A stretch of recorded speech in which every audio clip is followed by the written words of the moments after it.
Good evening, councillors, staff, ladies and gentlemen. I declare this briefing session open at 6:30 p.m. The proceedings of the briefing session are electronically recorded in accordance with the City's recording and live streaming of council meetings council policy, except for matters of a confidential nature. The guide in determining those matters of a confidential nature shall be in accordance with the Local Government Act 1995.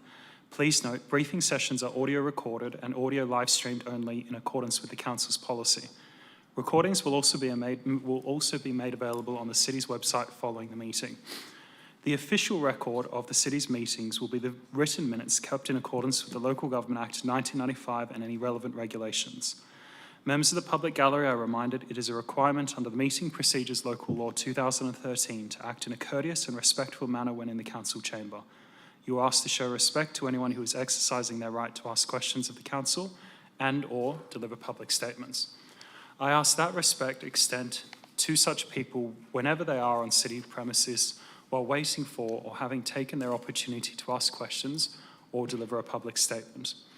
Under the local law, a person must not create a disturbance by interrupting or interfering with the orderly conduct of proceedings. This includes expressing approval or dissent by conversing or by any other means. Using personal electronic recording devices to record anyone or the meeting is also prohibited under the City's local law. I would also like to remind members of the public to show proper respect to the City's elected members and staff during these proceedings. The next item of business is declarations of interest. Do any councillors or staff have any declarations on any of the items on tonight's agenda?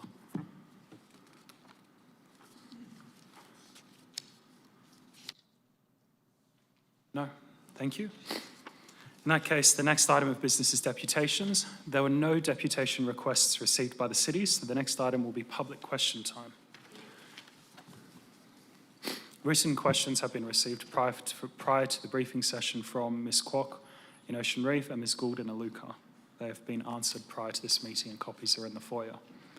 There is a set of procedures relating to public question time, and I ask that you follow my direction at all times. You have an opportunity to ask 2 questions, and your questions should be directed to myself as the chair and be asked in a polite and respectful manner. Questions asked at a briefing session must relate to a report listed on the briefing session agenda. Is there anyone from the gallery who wishes to ask a public question? If you could come down and state your name and address for the record, please.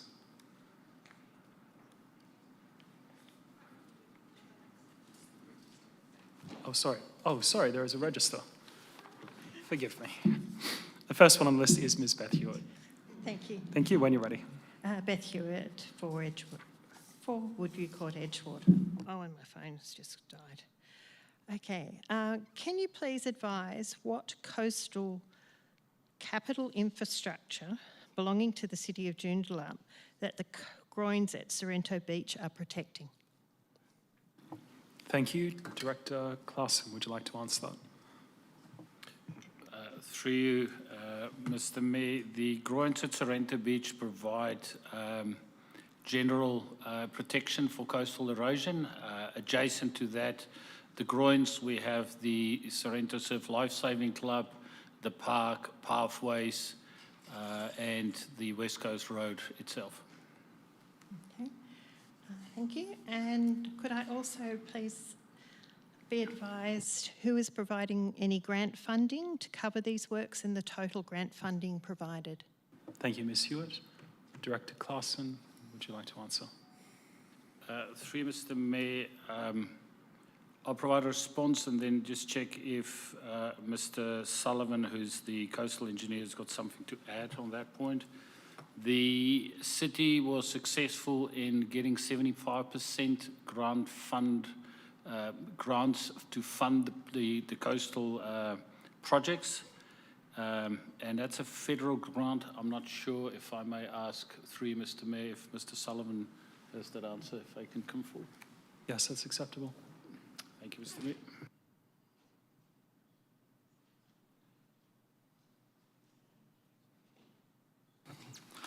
Thank you for the question. Yes, it is indeed a funding arrangement with the Commonwealth Government via the National Emergency Management Agency, which is administered by the Department of Fire and Emergency Services here in Western Australia.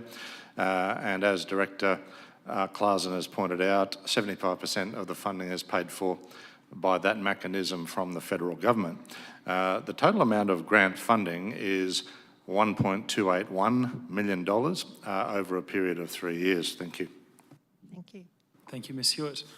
I'd also, members of the public are also reminded that candidates who have nominated in the upcoming local government elections are requested to also requested to identify themselves as election candidates prior to asking questions or making statements at tonight's briefing session, in accordance with the city's elections caretaker council policy. The next person on our list is Ms. Suzanne Apps. Good evening, Suzanne Apps, 11 Pennant Place, Woodvale. Item 12.16, mid-year budget review, page 110 for those that want to read along. In the comments, it discusses the need to reduce actual costs by 8 to 10% over the next 3 years, which can only be achieved with a combination of efficiency gains and service reductions. In dollar terms, what does the 8 to 10% over 3 years represent? What's the whole number? Thank you, Ms. Apps. Director Humphrey. Through you, Mr Mayor, I'll provide the exact number, taking the question on notice, but it's approximately $9.6 million. Sorry, I didn't hear you. Through you, Mr Mayor, it's approximately $9.6 million. Thank you. Ms. Apps. The report states that to achieve this will require engagement, support and commitment from council, administration and understanding from the community, particularly over the next 3 years, direct quote. So what are the non-statutory services or capital works programs that can be reduced to achieve these necessary fiscal savings? Thank you, Ms. Apps. Director Humphrey. Through you, Mr Mayor, thank you for the question. In theory, any service, including statutory services, could have the scope of the services reduced. The comment more relates to there's going to need to be a patience if there's requests for additional services made upon the city or council. They will need to be considered against the current commitments we have and the services provided. Thank you. Thank you, Ms. Apps. The next person on tonight's agenda is Mr. Sideris, if you'd like to come forward and ask your questions.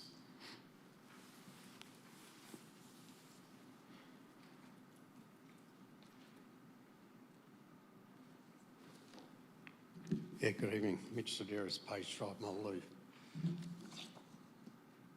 In question 2, as in the response that was submitted by, to the questions asked by Michelle Kwok, in answer 2, it says that the groins were required to be there. Who was the consulting or contracted consultant engineer that made that determination that they should not be removed? Thank you, Mr. Sideris. Director Klaasen, or the manager are responsible. So the coastal engineer. Thank you. Thank you for the question. Through the chair, the city had previously engaged MP Rogers and Associates as their consulting engineers for coastal matters. Thank you. Mr. Sideris, the second question. Yeah, second question. In response to a verbal question asked tonight, there was indication that National Emergency Management Authority through DFES has provided funding to the city for protecting coastal infrastructure. The groins are one. Can you now name and list all those projects associated with that grant and the fund breakdown associated with that? Thank you, Mr. Sideris. Director Klaasen. Through you, Mr. Mayor, there's a number of projects and the specific allocations. I don't know if we have that at hand, but happy for Mr. Sullivan to assist in providing that response. Yep. Thank Yes, you. it's fine.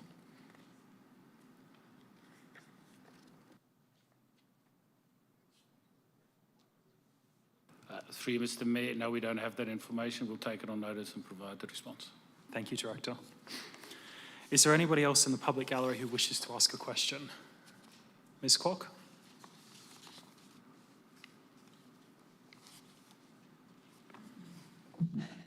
Michelle Kwok, 15 Crowport Ocean Reef. It's on item 12.16. It's on the same topic. So it's good to see that we have a midterm review of the annual budget for 25-26.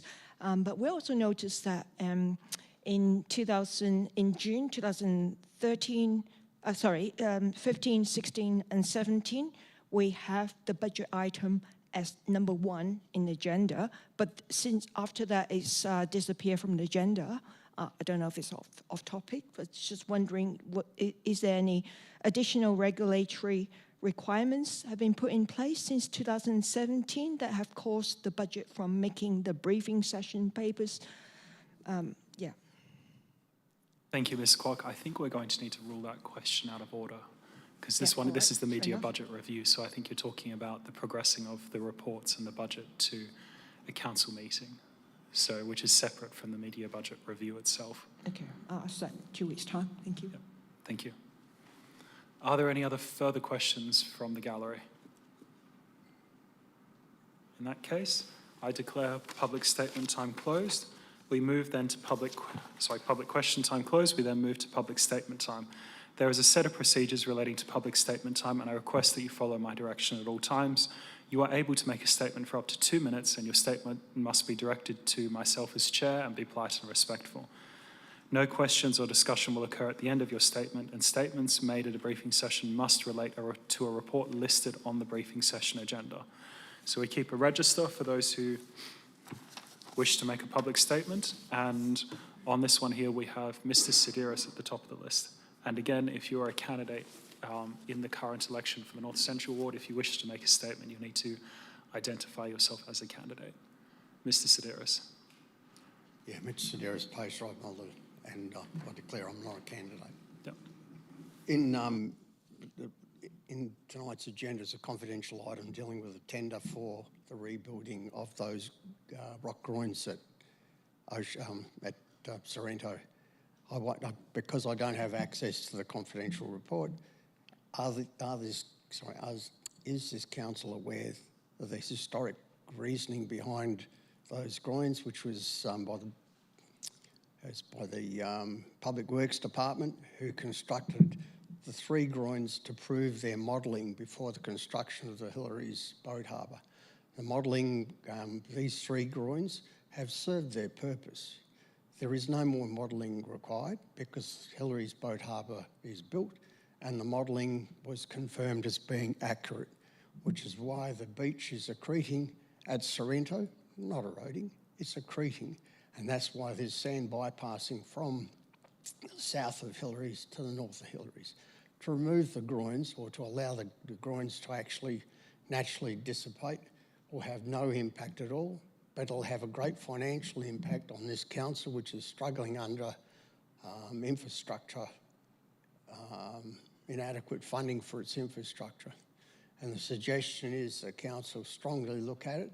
If the report makes no historic statement as to the reasoning behind it, not MP Rogers, because they don't do historic reviewing, but go talk to, and I can name the engineer, but I won't do it tonight, who helped build those groins and has provided a verbal evidence to me to satisfy me to make this statement.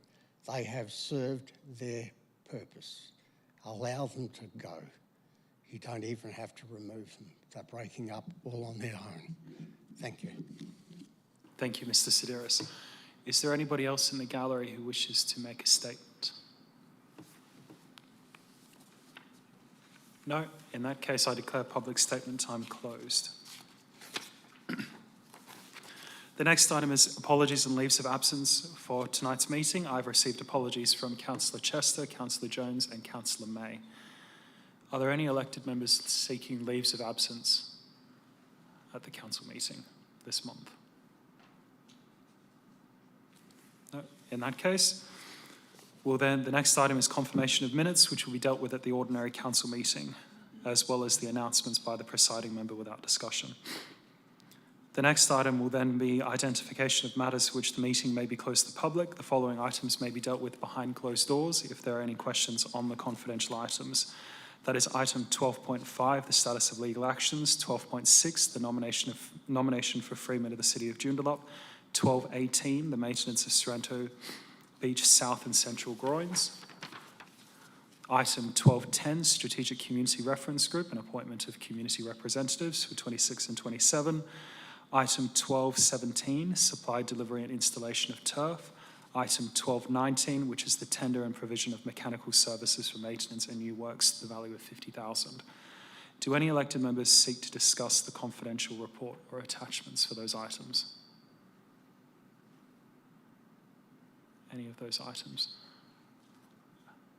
Thank you. I will be myself having some questions on the groins, but if not, I will also just make a brief comment in passing when we come to the item number 4, the Strategic Community Reference Group, just so we can coordinate for the ordinary council meeting. In that case, we then move to petitions. We have received 3 petitions. The first one is a petition requesting the city undertake a formal traffic and road safety assessment and install traffic calming measures at the Hodges Drive and Constellation Drive Ocean Reef roundabout. The second petition is in relation to requesting the city review the parking local law to allow for parking of unattached trailers. And the third petition is in relation to requesting the city to review the proposed development at Harbour Rise Hillaries and oppose the current development plan. Are there any other petitions which councillors wish to seek to bring to the council meeting this month?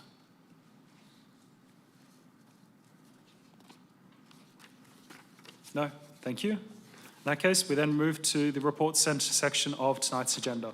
We will be having a presentation on item 12.2 from the Acting Director of Planning, but I will go through the list of items sequentially. We also have received, during the last couple of items, interest declarations from Councillor Fishwick and the Deputy Mayor, both of them for item 12.6, the nomination of Freeman, and it's that the nomination is known to them. I'll also be making an interest that may affect impartiality for the appointment of community members to the Strategic Community Reference Group, which is item 12.10, that a number of the nominations are known to me. Councillor Vinciulo. I'm the same as you, Mayor, on that Thank you. particular line item. If we could just fill out the paperwork. Any further councillors who have the same declaration? Thank you, Councillor Mercer. Yes, you'll need to say it for the record. Yes, thank you, Mayor. Yes, the same declaration, interest declaration? The same declaration, Yep, thank you. Councillor Hutton? Yes, I'll also be declaring that numerous of the nominees for the Strategic Community Reference Group are known to me. Thank you. Councillor Hill? Yes, I think there's at least one, maybe 2 known to me, so I'll do the same. Thank you, Councillor Hill. Councillor O'Neill? The same thing, Mr Mayor, for people known to me. Thank you. Councillor Count? Yes, I also have a declaration to make. Thank you. Thank you. And Councillor Hutton, can you turn off your microphone? Does anybody else have the same declaration to make? Deputy Mayor? I will make the same declaration too, thanks, Mr Mayor. Thank you. And Councillor Fishwick? No, you're good? All right, if everyone can complete the paperwork and then pass it up to the governance team. Thank you. In that case, we move to the report section of tonight's agenda. I will just go through sequentially and then we'll have the presentation on 12.2. For item 12.1, are there any questions on this item? That's the subdivision applications for November and December. Councillor Hill, there's not a question on the item, is it? Okay, you're signalling for papers. Yep, thank you. In that case, we'll move to item 12.2, which is the State Development Assessment Unit, significant development application for a mixed-use development in Martinique News Hillaries. And we'll go to the Acting Director. Thank you. Thank you. Good evening, Mayor Kingston and elected members. Tonight, I will just provide you with a brief presentation on the report relating to the significant development application at number 35 Martinique Mews in Hillaries, including details of 2 updates that would be made to the officer recommendation for the council meeting. This proposal is a mixed-use development with a 3-level podium and 2 towers of 8 and 11 stories. It comprises of 87 apartments, a large retail shop space intended for a grocer, a restaurant cafe and smaller retail tenancies. The application has been lodged under the Part 11B Significant Development Application Pathway that was established in March 2024, where the WAPC is the decision maker and the city acts as a referral agency providing an assessment and recommendation. In relation to the 2 updates I mentioned earlier, first, a reason for refusal relating to the commercial parking shortfall was inadvertently removed during the final editing of the report. This reason will be reinstated, and it notes that the city is not satisfied with the proposed commercial parking that the proposed commercial parking meets the likely demand of the development, as is required under clause 77D of the planning regulations.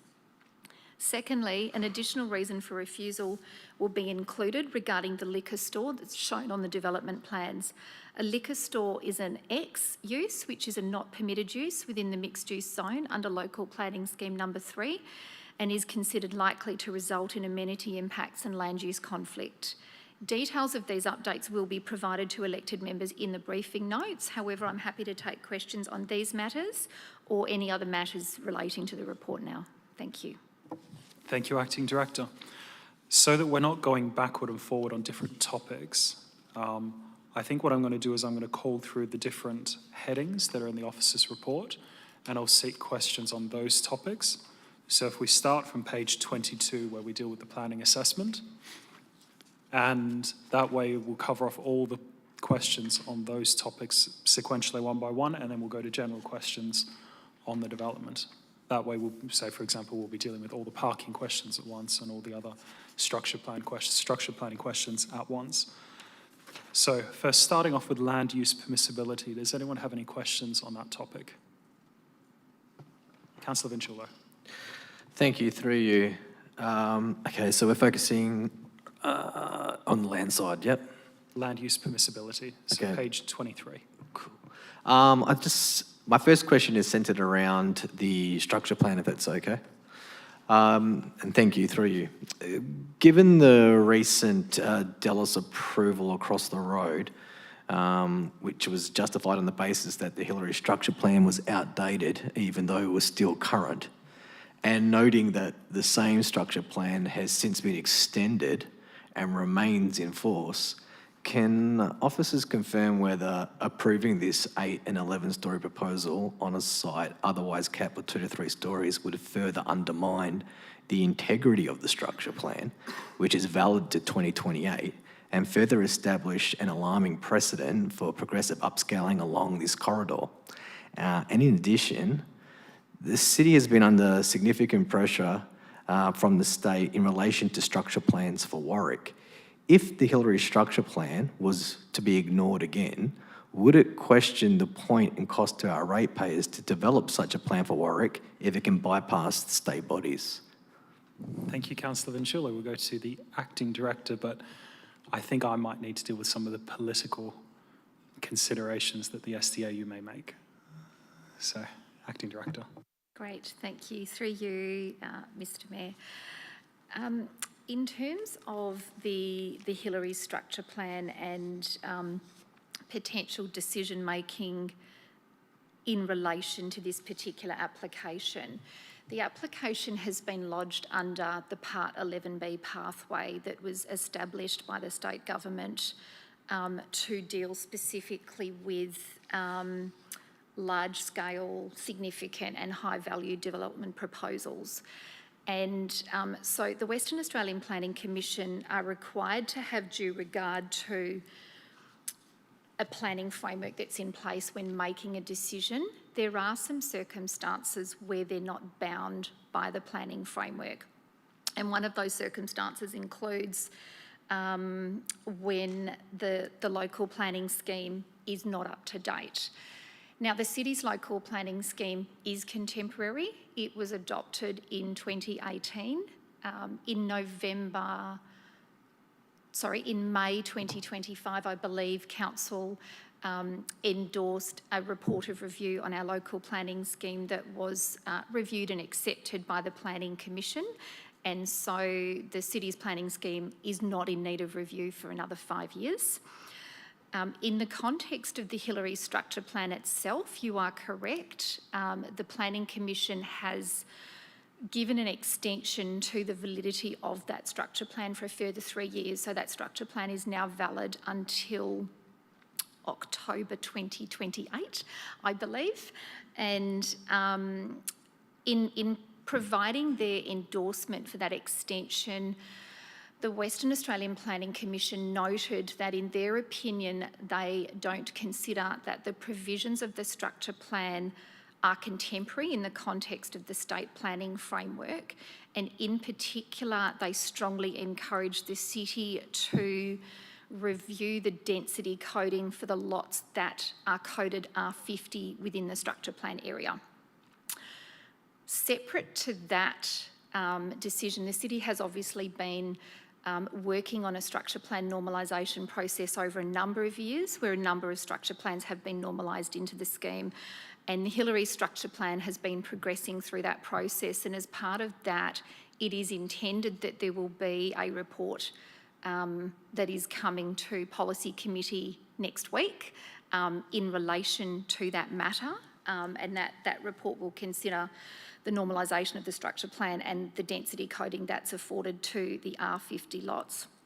Now, in terms of a decision that's made under the current planning framework and whether that could be seen as contrary to principles of orderly and proper planning, look, the planning framework does allow for consideration to be given to proposals that don't meet the deemed to comply provisions, and so then that can be assessed against the design principles of the residential design codes. In the context of the development that's in front of us, and this is set out in the officer's report, it is substantially larger than what the existing structure plan contemplates in that location, and so it certainly could be perceived that that would be contrary to orderly and proper planning. Thank you. Councillor Ventulo. Thank you, through you. So we've established the fact that the Hillary structure plan is still current, and it's current to 2028. I guess the next bit I want to ask is whether the proposed 87 dwellings on an R50 site materially exceed both the base and discretionary density limits under Volume 1 of the R codes, and whether there is any legitimate policy pathway that supports the scale of exceedance on this site. Acting Director. Thank you. Through you, Mr Mayor. Yes, you are correct in terms of the site area requirements for dwellings on R50 coded land. This particular development does exceed that, and it exceeds even the principles that are set out in the design principles of the R codes, which allow for an additional further 5% variation to that. And so if this application was presented to the city to determine or to adapt to determine, there would be no discretion to do that in the absence of any approval from the Western Australian Planning Commission. And so the only pathway that currently exists for this application to be contemplated at the density that is proposed is through the Part 11B pathway.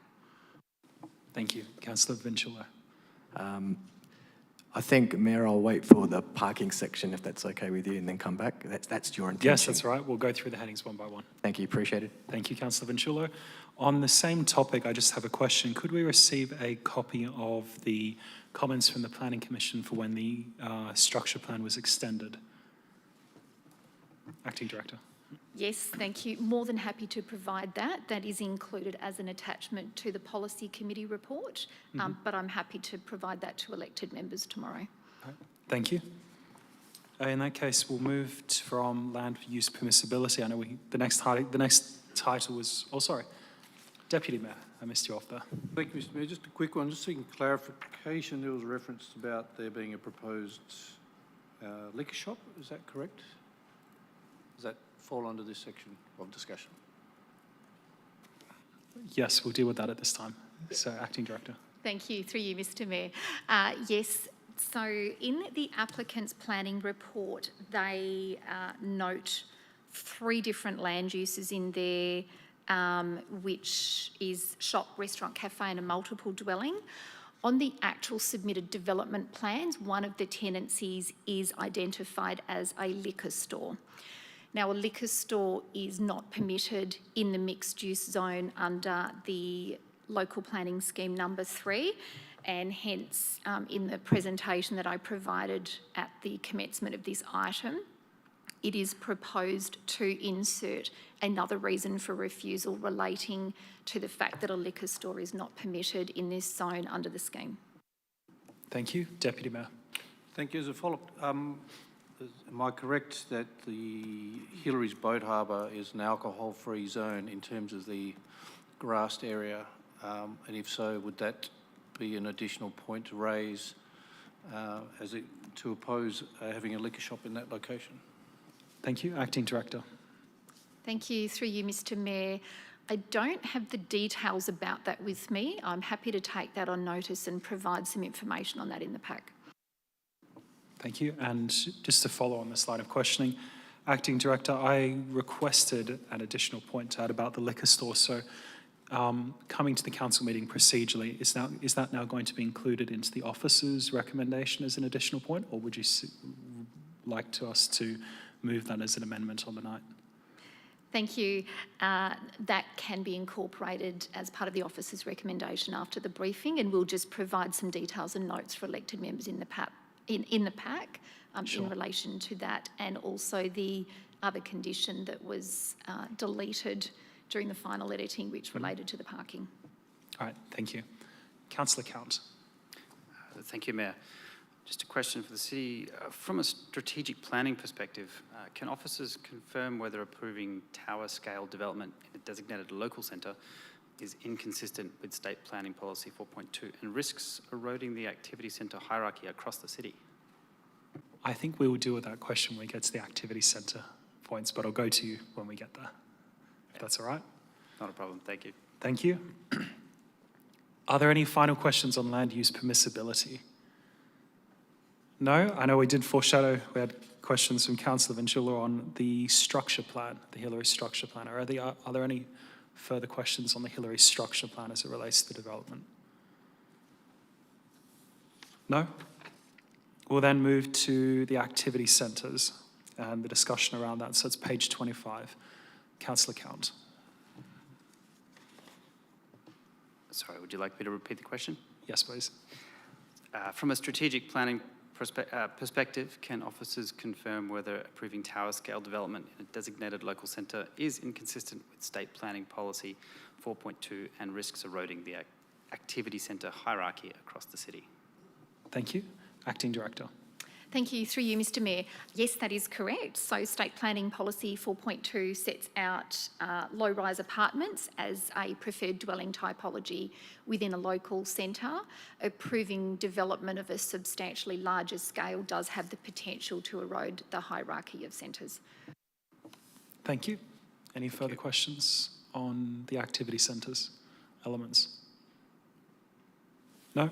In that case, we'll then move to rental floor space and the retail needs assessment. Any questions on the retail needs assessment? No? Thank you.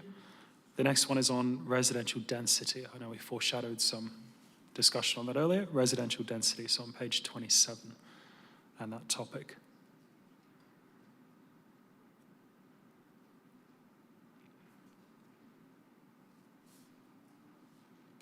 Yep, it's all good. Building height and plot ratio. Any questions on that? Thank you, Councillor Vincula. Thank you, through you, Mayor. Mine will kind of be, it's a two-part question, so it will be in conjunction with the parking bit. So if you could bear with me, when you do parking, I'll probably just transition into that on my last question, if that's okay. Yeah, sure. If you're covering building height, plot ratio, and build form and design, they're quite similar. So if you want to ask your question on that, then we'll transition to parking, which is the next topic. Okay, no problem. I can try to transition it. Look, obviously taking into account the height and density exceedances, and then obviously we'll talk about this soon, but there's obviously there's parking shortfalls that we need to discuss. And then there's I guess you could say there's disputed compliance claims within this. And then you've got the heavy vehicle access issues and the servicing constraints. Can we confirm whether, in the professional opinion of the city, this proposal meets the orderly and proper planning test as required under Part 11B? Thank you. We'll go to the Acting Director. I guess this goes to the recommendation. Acting Director. Yep, thank you. Through you, Mr Mayor.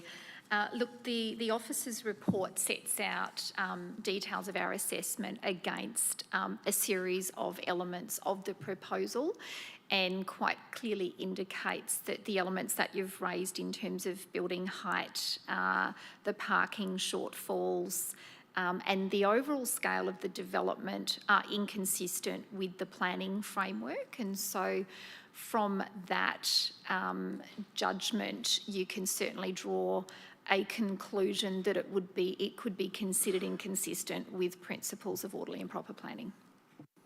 Thank you. Councillor Ventula. Are we moving into parking? If anyone's got any last questions on built form and design. Okay, so let's move to parking. Councillor Ventula. Thank you, through you. I guess my first question is whether the applicant's parking calculations, both commercial and residential visitor, have been independently verified by the city, including whether all tenancies and dining areas have been correctly counted, and whether the actual shortfalls is materially greater than stated in the application. Thank you. Acting Director. Thank you, through you, Mr Mayor. So the city did undertake its own assessment of the parking requirements for the proposal. The information that was provided within the applicant's planning report did not align with the parking requirements that the city applied under its own assessment. And so the parking requirements for the residential component were calculated in accordance with the residential design codes, and for the commercial uses, they were calculated in accordance with the shopping centre requirement under the city's commercial mixed-use and service commercial zone. There is a shortfall in terms of 19 bays in relation to the commercial parking, and so what the applicant is proposing to do is there's an oversupply of parking bays for the residential tenants, and then they're proposing to mix or combine, I guess, the parking allocation for visitors that are associated with the residential dwellings and for the commercial parking bays, and that's where the shortfall exists, because the bays, I guess they want to use those bays on an interchangeable basis, and so a residential visitor can park in commercial parking and vice versa. I guess whilst a parking shortfall can actually be considered on its merits, we do consider that it's highly likely that there will be a conflict between those residential visitor and commercial parking bay demand, particularly given demand for these types of uses will be quite high on weekends and potentially in evenings, depending on the hours of operation for the commercial uses. And so there's likely to be a conflict with when visitors may want to also visit people that live at the development as well. And that then has an impact, a potential impact on the amenity of surrounding landowners if there's not enough parking on site. Thank you. Councillor Ventula. Thank you. It's a significant shortfall, and it's opposite a marina, and arguably one of the most busiest places in the northern suburbs. That's okay. Can we confirm whether the proposal provides any dedicated compliant on-site residential visitor bays at all, and whether the applicant's claim of providing 44 visitor bays is actually accurate? Thank you. Acting Director. Thank you. Through you, Mr Mayor. As I alluded to in my last answer, what the applicant is proposing to do is almost combine the residential visitor parking bays with commercial bays, and so that would be commercial visitors and residential visitors. And so if you look at a straight numeric calculation, I think if you allocated the majority of the bays to the commercial tenancies, you'd end up with perhaps, I think it's 4 bays for residential visitors, which is significantly lower than what the deemed to comply requirements of the R codes are. That's not to say that that may not be a suitable allocation of bays. I guess that's when it comes down to an assessment against the design principles of the R codes and then the objectives of the city's commercial, mixed use and service commercial policy, and the provisions that sit in the planning and development regulations that need to be taken into consideration when assessing parking shortfalls. And having regard to all of that, where we've landed is that we're not satisfied that the parking shortfall wouldn't have an adverse impact on the amenity of the area. Thank you. Councillor Ventulo? Yeah, just one last one from me.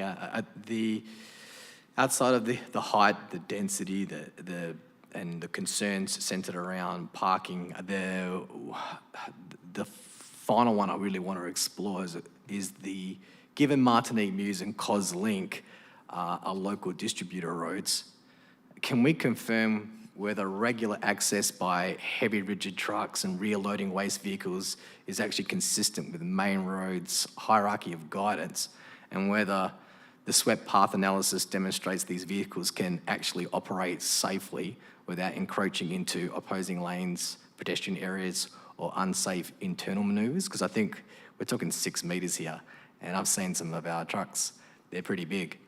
So I'm just seeking some clarification. Thank you, Councillor Ventulo. Acting Director. Thank you, through you, Mr Mayor. So the site is zoned mixed use under the structure plan, and access to any future development on that land can only be obtained from either Coslink or Martinique Mews. It's not possible for any access to come off Hepburn Avenue at all. And so Coslink and Martinique Mews are access roads under the main roads hierarchy. And those types of roads are intended to provide vehicle access to the properties that are abutting it. And in the majority of instances, that would be traditionally residential properties. In this instance, we have a mixed-use site there, and so by virtue of the zoning of the site, there is recognition that there will be some element of commercial activity on that land, and therefore there needs to be some allowance made in order to allow that development to be serviced. Larger vehicles are permitted to travel on local roads. There's not a problem with that. I guess it's when they're required to service properties, and so we wouldn't be sort of looking at a situation where you had large vehicles travelling through a series of local roads to get to a site. In this instance, they would come into the property and then exit very quickly off onto Hepburn Avenue or onto to Whitfords Avenue. It's the transport impact assessment in response to your question about the size of the vehicles. It outlines that the maximum length of vehicles that will service that development is 12.5 metres, and that would be a rigid truck. The assessment of the proposal was that type of vehicle can actually be accommodated within the existing road network without causing any concern in terms of vehicle manoeuvrability and those sorts of things. We have recommended a condition, if the application is approved, that there is a delivery management plan that's provided, and that'll set out the frequency of the deliveries, and then also a noise management plan that will cover off the noise that's associated if there's any refrigerated truck deliveries, because they can cause impacts as well. The report does detail some concerns in terms of internal circulation on the site, and so there has been a request, if the application is approved, that further information would need to be provided to address those concerns that are outlined in the report. Thank you. Councillor Ventulo.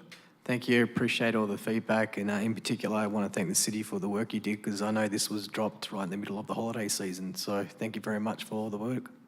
Thank you, Councillor Ventulo. Any other questions on the topic of parking? No, I just have one or two from myself. It's in relation to the STAU's ability to grant discretions. There's an ability that they can depart from the scheme, but as far as their ability to depart from the LPS regulations, so there's clause 77D and 77E. So in those ones, that the decision maker, which is the local government under the LPS regulations, needs to be satisfied that the minimum parking requirements are met, or they can be reasonably managed. Does the STAU have power to depart from the LPS regulations, or is that one binding on them in its complete sense? Acting Director. Thank you. The way that Schedule 2 of the Planning and Development regulations were prepared, They're known as or colloquially known as the deemed provisions, and so the deemed provisions automatically sit in all local planning schemes across Western Australia, so they would be considered to form part of the scheme. And in that context, the Planning Commission would certainly be able to consider a parking shortfall that didn't satisfy the requirements that exist in clause 77D.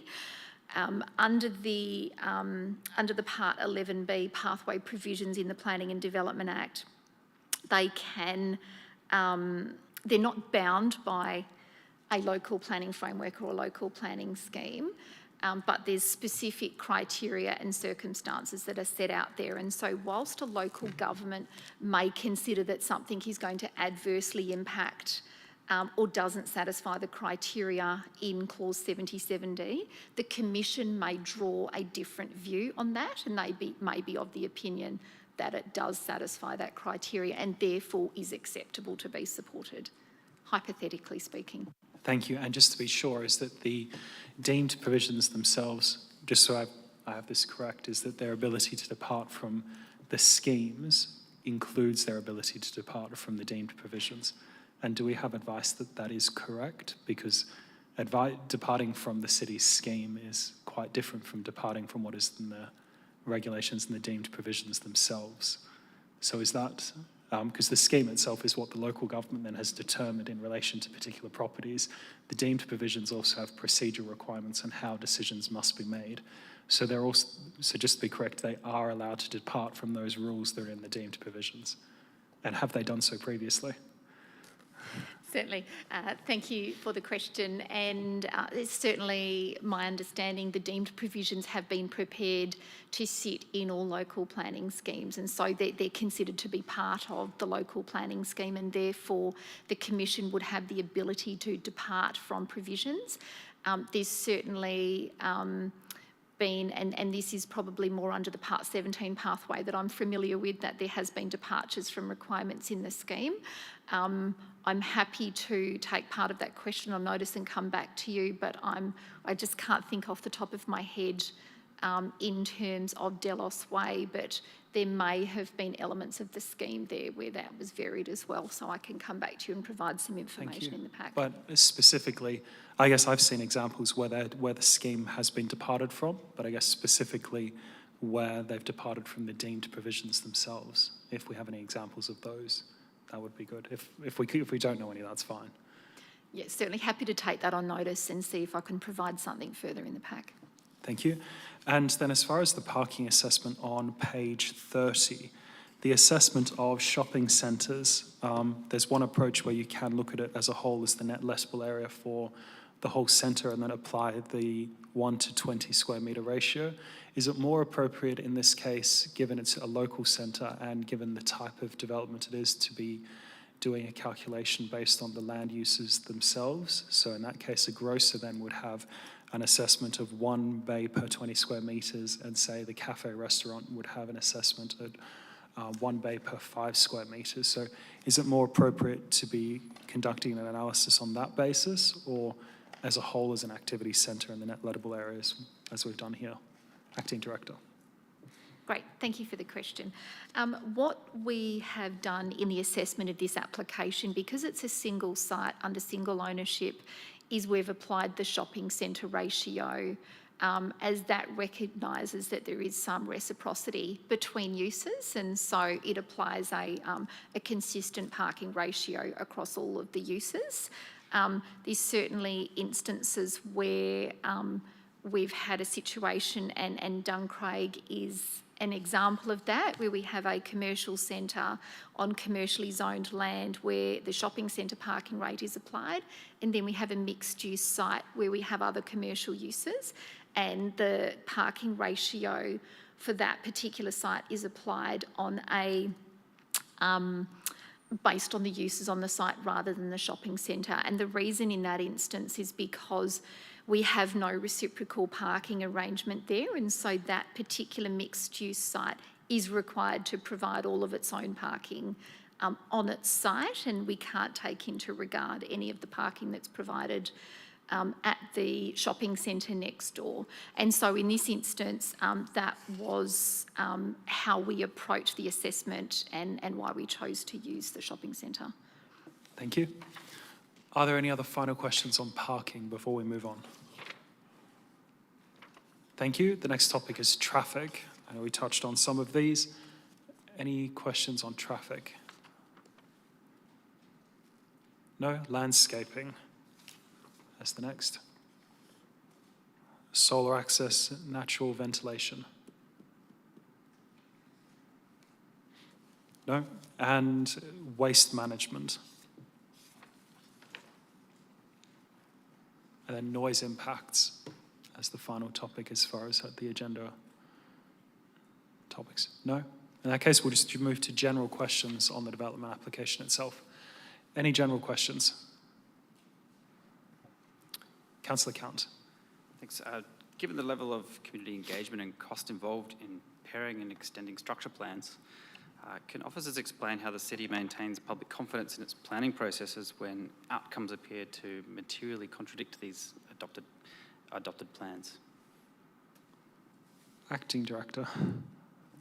Great, thank you for the question, and through you, Mr. Mayor. Structure plans originally, and certainly when the Hillary structure plan was first prepared, that was 25 plus years ago. And at that point in time, structure plans had force and effect of the scheme, and so they were very much a statutory document, and local governments had a lot more control in how they applied them.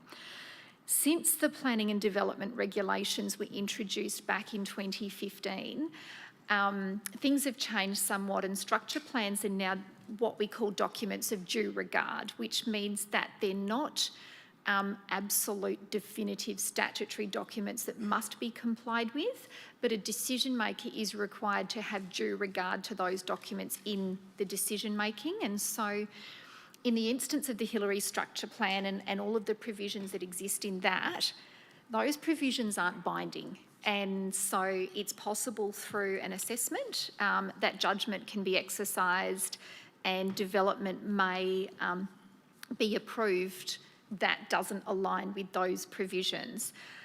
In terms of confidence in the planning system with the flexibility that's afforded, that's a much larger question.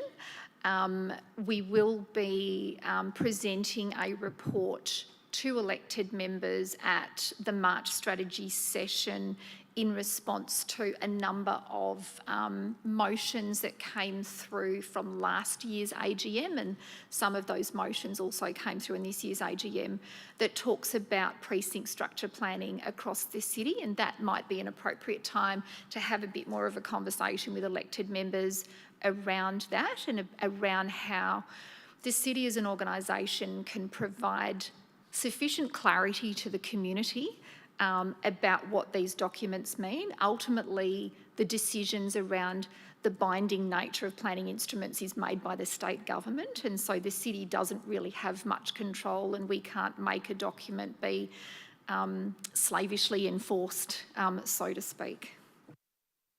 Thank you. I think I should probably add to some of those questions, some of the points on confidence, is that as the acting director alluded to, or it's probably not appropriate for some of the directors to wade into discussions on the Planning Commission, but I'll go there anyway. It is for the state government to have in front of mind the confidence in the planning system, and it is up for the Minister for Planning and the Parliament to ensure that there is confidence in the planning system and to ensure that the decisions that are being made through the different pathways create a unified and consistent system. And I would say that's why many of the arguments that are being presented to the SDAU are on the basis of that certain decisions should be avoided or rejected on the basis of it's contrary to orderly and proper planning. And the Planning Commission at different times has been sympathetic to those arguments. So for example, in Warwick, when there wasn't a structure plan, when it was argued that there should be one prior to any development approved, the Commission did say, yes, there should be a structure plan guiding what is on the site. So in that case, I think there's a strong signal from the Commission that structure planning has a role within the planning system and it should be used to guide decisions on particular sites. As far as then how do you then square that with when there's departures from the structure plans themselves, I think that's a question which will come up against which the Planning Commission is going to have to answer in relation to this site. I just make the observation that at Delos Way that the Commission members were split when they were determining on Delos Way. I think it's split 4-3. So it was a very clear, it wasn't a clear decision as far as it should definitely be the case that structure plans should be departed from. I think they are being given due regard, but not in all cases. And I know that is, for community members, that is becoming a concern as far as confidence in the system, that if you go through this process, which has public engagement through it, is it then appropriate then for the planning decision makers to only give due regard, or in some cases to set aside those provisions? So I guess that's something which we will find out through the process. Councillor Count. Yeah, thank you very much. That you answered it well. Are there any further general questions on the development application itself? No? Just one from myself, which is just to allay, just so it's on the record, to allay concerns from the public. Of course, the public submission time does close on, I think it's the 15th, and the City's Council meeting is on the 24th. Can we just confirm that we do have approval from the Planning Commission to make a council-endorsed submission? I know the answer to this, but Acting Director. Yes, we do, and we're required to provide our submission to them by the 25th or the 26th of February, and so that's why it had to come to the February meeting for Council to consider. Thank you very much. Any final questions? As if not, we'll move to the next item on tonight's agenda. Thank you, everyone. Thank you, Acting Director. We'll now move to item 12.3. Are there any questions on this item? No? Item 12.4, execution of documents. No? Item 12.5, which is confidential. Item 12.6, which is also confidential. There was no one who requested this to be discussed at the confidential session, but given we will be talking about one confidential item, I will just make some directions of how that will be dealt with at the council meeting. 12.7, status of council decisions. Any questions? Councillor Hill. Oh, sorry. Sorry, can I just recheck where we are with 12.6? I thought that was going to be moved to confidential later this evening. Yes, it will be. Okay, thank you. I just also asked elected members earlier on in this meeting if they had questions on any of those particular items. No one raised that they had questions on it. I thought you were previously asking about attachments to the tenders. So I asked for reports and attachments, but I understand. We'll come to that. Yep. Sorry, 12.7, council decisions. Councillor O'Neill. Thank you, Mr. Mayor. I just, I hope you can follow me on this one. I've just got a couple of questions in relation to, the first one there is on the October 2024, during the Audit and Risk Committee, requested a report in relation to the on-the-spot protocol rewards. It was due, noted on the 20th of January, due that it's presented to the Audit and Risk Committee in Q3 of 25-26. And secondly, to that point there, there is also a list of payments during the month of September 2024, requesting the Chief Executive Officer to prepare a report in regard to the payments EF 132670 and EF 132981. So I'm just checking there because they're both due for, I believe, Audit and Risk Committee meetings in March 2026. The reason I'm asking this is just the email that was received in relation to the extraordinary election on March 26 and the stipulated conditions at which it might be with caretaker period protocols. Just wanted to confirm with the city that these reports would still be presented during the times that they have been stated. Thank you. Director Parry. Through you, Mr. Mayor, thank you very much for the question. Both of those reports have been completed and will be submitted to the March Audit and Risk Committee. Thank you, Councillor O'Neill. Any further questions on this item? No? In that case, item 12.8, minutes of the regional council meetings. Any questions? I do have one for the director. Could we just receive an update on notice about the, this is to Director Claassen, if we could just receive an update on the CEO position at the MRC, if possible. Yep, Director Claassen. Thank you, Mr. Mayor, for the question. The city has been advised that the MRC CEO has resigned from his position, and his last day from memory is the 27th of April. We do not have any further updates on that from an administration point of view. Thank you. And further, do we know who the acting CEO or temporary CEO at this stage is? Thank you. Director? No, Mr. Mayor, we don't have any from that yet. That's all right. Thank you. Any further questions on this item? Councillor Fishwick. In relation to the MRC's recruitment of its new CEO, in 2021 they changed their committee to include what is now deemed to be a panel, so they comply. So it's the chair has advised that that panel, this committee, will be working towards recruiting a new CEO. Thank you. Any further questions on item 12.8, Minutes of the Regional Council? Thank you. We then move to item 12.9, the Strategic Community Reference Group Work Plan. Any questions? Deputy Mayor. Thank you, Mr. Mayor. Question regarding the first item of the work plan, CCTV policy. Just wonder if there could be some further background on where the request for such a policy arose from. Thank you. We'll go to who would like to take that. Director Parry for Strategic Community Reference Group topics. Three, Mr. Mayor. Yeah, thank you very much for the question, Deputy Mayor. I will take that one on notice as it comes from the community safety area, so I'll just get some more information on the proposed development of the policy and the consultation thereafter. Thank you. Deputy Mayor. Thank you.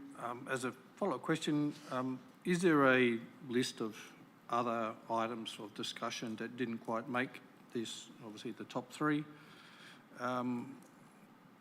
that we could be advised of? Thank you. Director Parry. Three, Mr. Mayor. No, there isn't an additional list of other items that could be provided. The Council also does have the discretion, if it wishes to include additional items on the work plan or replace these ones in the work plan with matters that it considers to be of more strategic importance. They can do that at its discretion. Thank you, Director. Deputy Mayor.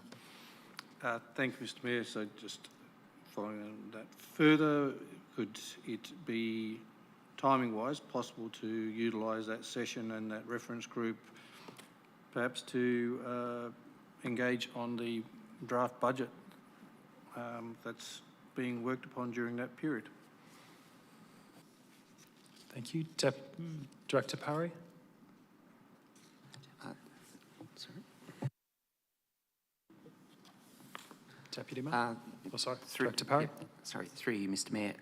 That needs to be relevant to their terms of reference, and I'm also not sure of the timing of all of the budget discussions with elected members, the engagement that would be intended to be undertaken with members of the community, what the outcomes would be expected to be. I think the elected members would need to be very clear about their expectations in engaging with the community through the SCRG on something that is of significance as the budget. And I'm not too sure whether there is substantial amount of time to be able to do that planning. Deputy Mayor?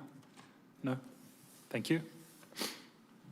Any further questions on this item? No? We'll move to the next item, which is 12.10. But of course, I think we'll deal with that in the confidential session. The next item then is 12.11, the corporate business plan. Any questions on this?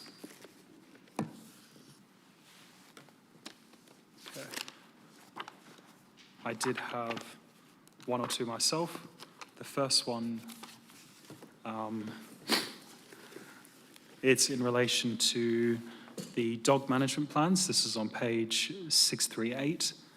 And it says here, as far as the current progress milestone, that the mapping of dog areas in accordance with the matrix is scheduled to be undertaken in early Q3.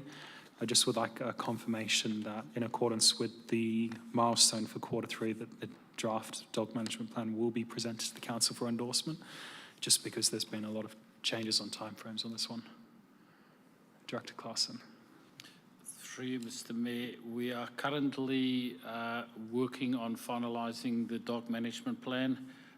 It depends on the level of document we receive back, if we would be able to present that, or if that would require a further iteration and potentially a discussion with elected members. So once we receive that, we will know. Thank you, Director. I just have a further question as well on, this is on page 749, and it's in relation to the Heathridge Park development. And so there's the $100,000, which is budgeted for the financial year. And of course, 6,000 of that has been expended. Just seeking, and that's for the concept design. Just seeking an update on the concept design, and is that going to be coming to the major projects committee in either Q3 or Q4 of this year? Yes, sorry, Director. Thank you, Mr. Mayor. The city is currently looking at an implementation plan that will take the original concept. How would we implement that? How would we potentially stage the various elements of that development? And as part of that, look at an updated cost estimate and bringing that back to the Major Project and Finance Committee. From memory, the Major Projects and Finance Committee meets in February. I think I can't recall the next meeting. We might not be able to achieve it at that meeting, so it most probably be the first meeting in the new financial year, 26-27. All right. Thank you. Any further questions on the corporate business plan? Deputy Mayor. Thank you, Mr. Mayor. A question on the report, page 75, just regarding the website redevelopment project phase 2. Could you give some clarification on what was phase 1 and what phase 2 is in terms of the budget that was approved for the website redevelopment? Thank you. I think this goes to Director Parry. Thank you, Mr. Mayor. Yes, phase 1 was pretty much a revamp of the entire website. Phase 2, the project plan, is currently being reviewed at the moment, and we intend to provide further information in relation to that. Phase 2 is planned and budgeted for. It will build upon the success of phase 1 and feature things such as greater AI search functionality, a lot more personalisation through the website, and a lot more improved cross-channel content delivery. The reason why it is behind schedule at the moment is because the expiration of the supplier's platform. So we need to revise the implementation plan and the assessment of that to ensure that our cybersecurity and compliance requirements and content governance targets are fulfilled. So we're hoping to have that done by the end of the year. The new platform, which will be provided by Kentico, will actually be able to assist us with the website phase 2 proposals and more. Apparently the new platform is something that is far more advanced and has a support date way into the future that we were not expecting as part of this project. So we're expecting that phase 2 improvements that we're expecting with regard to AI and functionality, which I've mentioned previously, will come on board and allow us to be more digitally adept and provide more digital customer service centralisation as well. So we will keep elected members informed of that. It's the phase 2 project plan is due to go to the CEO shortly, so we'll be able to provide further information on that. Thank you, Director. Deputy Mayor. Thank you, Mr. Mayor. So, for clarification, the first website redevelopment, so that entire contract was met, just trying to, any further work would go back out to another tender or expression of interest process, if we could get greater clarity on this suppliers platform. Did that come from the contractor who did the first website redevelopment, or is that an old platform that we'd always had in place? Director Parry. Through you, Mr Mayor, thank you for the question. With regard to the procurement process, I think I'll take that one on notice and provide further information. The Kentico platform is the one which we're utilising. It was a new one, but however, there are requirements for it to meet new standards. I think most platforms are required to meet new requirements as a result of the PRIS legislation and privacy and additional compliance standards. So the website platform will no longer be supported after 2026. It'll continue to operate, but it wouldn't have those security details that we need to ensure ongoing compliance. So there's a risk to the city with regard to the information on its website, hence the requirement to update that platform. Deputy Mayor. Thank you. And as the last one, is this phase 2 tying in with Project Axiom in terms of allowing more functionality as progress is made on the other project? Director. Through you, Mr Mayor, yeah, thank you for the question. Yeah, there is certainly alignment with the Project Axiom and D365. So the work that the project team is undertaking on the website will work with the Axiom group as well to ensure that there is alignment between the two projects. Thank you. Any further questions on the corporate business plan? No. In that case, we move to item 12.12, list of payments during the month of November. Any questions? Councillor O'Neill. Thank you, Mr Mayor. As per normal, I've sent off a list of requests for further information. Looking forward to receiving that in the pack. However, I did want to just ask a couple of further points if I could draw down on two of the items that I have listed for explanations. First one being on page 787 for the community resources. For the bulk waste services, the total invoice amount was $103,414.20.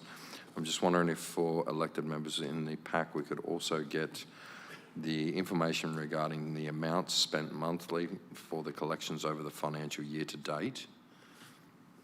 Thank you, Councillor. Director Humphrey. Through you, Mr Mayor, yes, we'll be able to provide that information in the packs.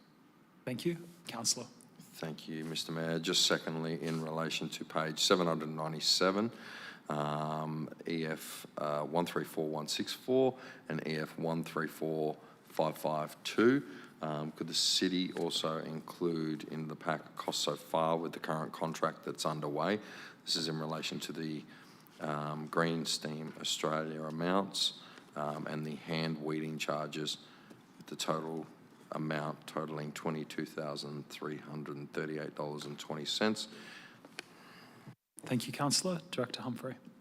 Through you, Mr Mayor, yes, we'll be able to provide that information as well in the packs. Thank you. Any further questions on the list of payments for November? Deputy Mayor. Thank you, Mr Mayor. Just I'll do one. Page 787, Combat Clothing Australia. Load-bearing vests, $17,385. Just wondering how many vests were purchased as part of that, please. Thank you, Deputy Mayor. Director Humphrey. Through Mr Mayor, those vests were a part of the new uniforms for our community safety officers. I'll provide the exact number of vests and officers in the packs. Thank you. Deputy Mayor. Thank you. Any final questions on the list of payments for November? Thank you. In that case, we move to item 12.13, list of payments made during the month of December. Any questions on this item?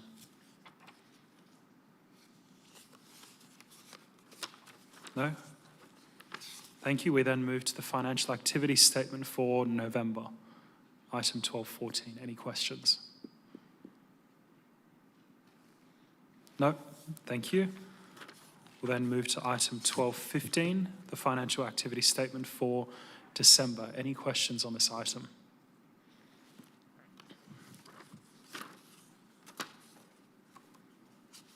Then move to item 12.16, the mid-year review of the annual budget. Any questions? Deputy Mayor. Thank you, Mr Mayor. Just seeking clarity on page 108 regarding employee costs. There's an increase in agency costs of just over 1 million. Just wondering if there's a figure for the savings from those positions actually being vacant. Thank you, Deputy Mayor. We'll go to Director Humphrey. Through Mr Mayor, yes, we will be able to provide that figure. I can't recall it off the top of my head. The issue we need to remember with agency costs is if we go day for day with vacancies, they will exceed what we would normally pay an employee because we have to pay the agencies themselves. So we'll provide the number of days vacant and what the saving would have been to offset what the agency costs are. Thank you. Deputy Mayor. Thank you. As a follow-up to the question, just wondering if there could be some clarification as to the rationale for the variation here versus the rationale provided in the strategy session. Deputy Mayor, do you think you'd be a little bit clearer about the distinction between the two before we go to the Director? I have a fear of not being able to discuss. Okay. Yep. Thank you. Director. Through you, Mr Mayor, I'm not aware of them being significantly different. The rationale is that if we, as we've increased as we've managed vacancies through the year, there's a need for us to bring in various covering staff. Sometimes we'll be able to do that from staff within house that are promoted. Other times we need to bring in agencies. There is an offset in salaries and wages for casuals as noted, but I'm not sure what the rationale that was being referred to was that's changed. Thank you. Deputy Mayor, do you want me to request the Director take that on notice maybe, and you can email through the two different parts? Is that acceptable? If you feel there's a... Certainly, look, I'll just, if we can have a question on notice that with a detailed breakdown of versus the presentation PowerPoint regarding employment costs and a large cause of the difference versus what's in the report. So how they match up. Thank you. Thank you, Deputy Mayor. I think because it's items from the strategy session, I think the Deputy Mayor is sort of a bit coy about wanting to bring it into the public when that would then be a breach of the Code of Conduct. So, Director, is it acceptable if we email it through and we can then iron out any inconsistencies? Director. Through you, Mr Mayor, yes, it is. Director Klassen has just reminded me of what the discussion was at the strategy session. Yes, we can provide a further detailed breakdown in the packs. Thank you. Any further questions about the mid-year budget review? Deputy Mayor. As a follow-up to the additional table from the original budget through to where we are now, that would be much appreciated too. Thanks. Thank you. Director, is that possible? Through you, Mr Mayor, yes, it is. I've just approved the responses to questions taken on notice at the strategy session, so we'll include that in the packs. The only part that's not been completed is the table for the capital works showing the original budget, the amended budget and adopted budget, but the team assured me we'll have that in time for the packs on Friday. Thank you. Any further questions on this item? Thank you. In that case, we'll move to item 12.17. Are there any discussions on this item, of course, excluding the confidential item, the confidential attachment? No. 12.18 will be held confidentially. 12.19. Any questions on the tender?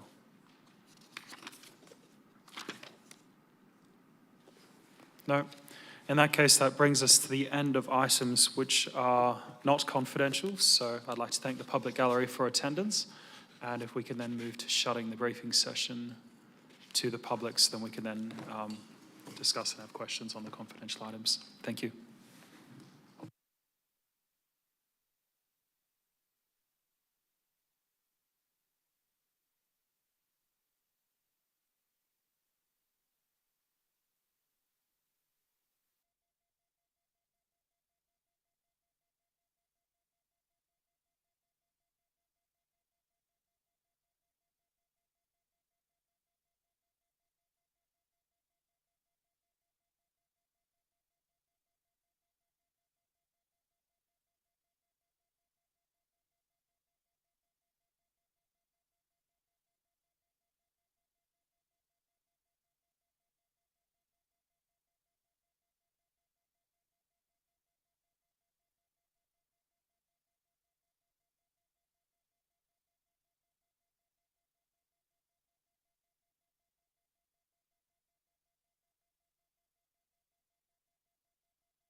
Thank you. In that case, that concludes the confidential reports at tonight's meeting. The next item is reports of committees. Mr. CEO, are there any reports from the committees at this stage? At this stage, no. Thank you, Mr. Pearson. Moving then to reports of the CEO. Are there any reports which will be coming to this month's meeting? Thank you, Mayor. At this stage, I can advise that the following reports will be listed in the Council agenda for the next meeting on Tuesday, the 24th of February. One report, a confidential appointment of acting/temporary CEO. Thank you, Mr. CEO. Urgent business will be an item that will be dealt with at the council meeting itself. There is one motion of which previous notice has been given. That is from Councillor Vinciulo. Are any other elected members seeking motions to be heard at the council meeting? No. In that case, the one item from Councillor Vinciulo will be dealt with at the next council meeting. As far as notice of motion for the following meeting, that will be dealt with at the council meeting itself. So in that case, I conclude tonight's briefing session at 9:04 p.m. Thank you everyone for attending.